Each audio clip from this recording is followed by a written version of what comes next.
En fait, Gagner la guerre va être adapté dans une série de BD, et ce premier album, c'est l'adaptation de Mauvaise Donne, qui est la nouvelle où sont présentés Benvenuto et d'autres personnages importants de Gagner la guerre, en particulier le Podestà Ducatore et puis le sorcier Sassanos.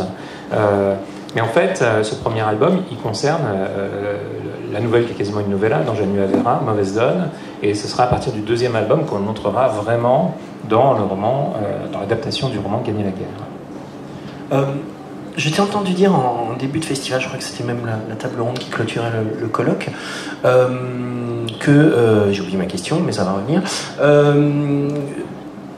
Oui, que justement c'était un personnage qui t'avait vraiment accompagné, mais que tu n'avais pas forcément toi choisi pour qu'il devienne le sujet du roman. Oui, j'en parle un petit peu aussi dans la préface. En fait, initialement, quand je préparais Janua Vera, je voulais varier les personnages dans chaque nouvelle en utilisant des archétypes. Et entre autres, puisque j'avais un chevalier, j'avais une paysanne, j'avais un prêtre, etc., il me fallait un truand, un tueur à gages. Et en fait, au début, j'ai pas du tout été inspiré par ce personnage-là. J'ai failli l'abandonner et l'oublier. Quand j'ai fini par écrire une nouvelle à son sujet qui est Mauvaise Donne, que j'essayais de placer en fait le recueil de nouvelles auprès de différents éditeurs, j'étais conscient du fait que, comme j'étais complètement inconnu, je serais plus convaincant si je proposais tout de suite un autre synopsis de roman ou de recueil de nouvelles avec celui que j'avais terminé. Et j'avais demandé à mes premiers lecteurs, dans la galerie de personnages de la nouvelle, les personnages qui les séduisaient le plus. Il y en avait deux, dont un que je ne pouvais pas reprendre, c'était Suzel, mais toute son histoire est déjà racontée dans la nouvelle, je pouvais difficilement la reprendre. Et l'autre personnage qui était extrêmement populaire, c'était celui du truand. Ce qui en dit long d'ailleurs sur le goût du public pour les sales types. Vous n'avez pas honte.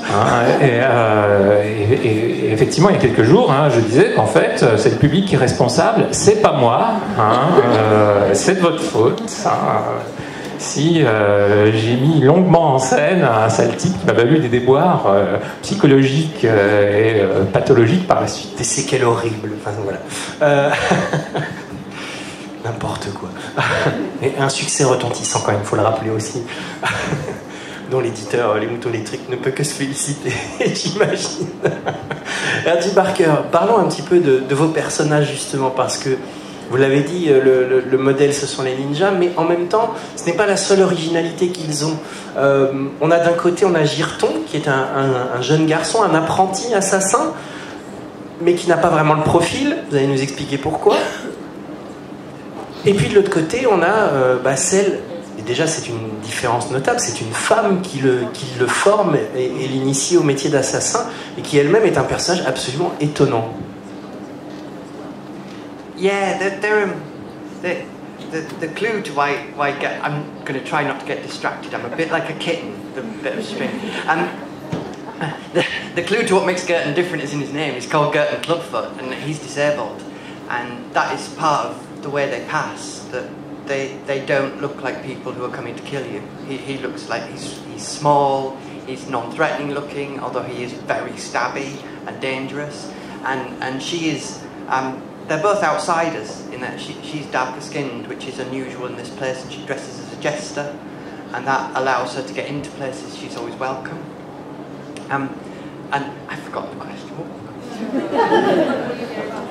Yeah, so and they're kind of they're not leapy about assassins, and they're not kind of running in and doing lots of acrobatics. It's all about if you go back to the historical ninja, it was all about sneaking in and not being noticed, and they're very patient.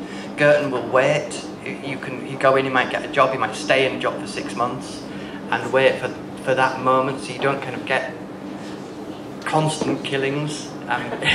It's very slow, but when they do it, they're very martial, and despite his disability, and I think that was a really important thing to show, is that being disabled is part of him, but it's not everything he is. He's still incredibly capable and could kill everyone in the room quite easily once you set him off. Although he wouldn't, because he's quite nice, really. I wanted to write someone I could be friends with. Alors je vais essayer de ne pas être distrait et de ne pas dévier de la question, parce que je suis un petit peu comme un chaton, je suis assez facilement perturbé. Donc effectivement... Ne bougez pas dans la salle. Donc, Girton, c'est dans son nom, hein, c'est Girton Piedbeau. Donc effectivement, il est handicapé et il a vraiment pas l'air d'un assassin. Mais justement, c'est bien ça ce qui est bien, c'est qu'il peut se faufiler partout, personne ne se méfie de lui, alors qu'il est extrêmement dangereux. Elle a la peau un peu plus sombre et elle se déguise notamment en bouffon du roi pour pouvoir, pareil, être accueillie un peu partout. Alors, quand on pense à des assassins, on pense parfois à acrobatie, enfin, des trucs de fou, quoi. Alors qu'en fait, les ninjas, ils sont plus patients, ça va être plus essayer de se faufiler sans être aperçu, plutôt que de faire des choses vraiment extravagantes. Et donc par exemple, Girton, il peut travailler pendant 6 mois avant d'assassiner quelqu'un, attendre le bon moment pour justement ne pas se faire repérer. Donc parfois l'action est un peu lente, mais une fois qu'il passe à l'action, là, il est vraiment super fort.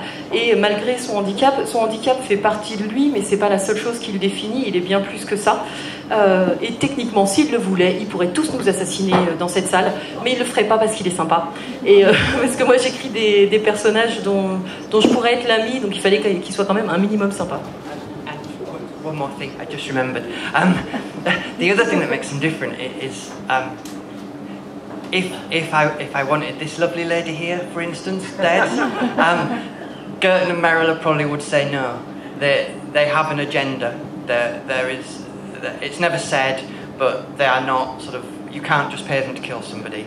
They choose what they do, and they're very definite about what they will and won't do. Though it's not specifically said in the book. I think it definitely comes across. Donc je voudrais juste ajouter autre chose, c'est qu'ils ne sont pas comme tous les assassins, c'est-à-dire que par exemple si on demandait à Girton et Merrila d'assassiner cette brave dame qui est au premier rang, ils diraient sans doute non, parce qu'en fait ils ont un objectif derrière tout ça, c'est jamais dit de façon explicite dans le roman, mais ils font des choix, ils vont pas accepter tous les assassinats qu'on leur demande, ils en acceptent certains, ils en refusent d'autres, et je pense que même si c'est pas dit vraiment explicitement dans le roman, on le comprend à demi-mot. Patrick Morand, la Cresserelle, c'est donc un personnage qui évolue dans un univers particulier, on l'a dit, qui en plus est donc itinérant, sans maître, quoique sans maître c'est pas tout à fait vrai, parce qu'il y a cette entité qui est là sous son emprise, mais je le disais tout à l'heure, petit à petit on va se rendre compte qu'il y a des questionnements qui vont s'installer quand même, qu'elle se rend bien compte que ce qu'elle fait, et peut-être aussi la manière dont elle le fait, c'est pas forcément très très bien, quoi.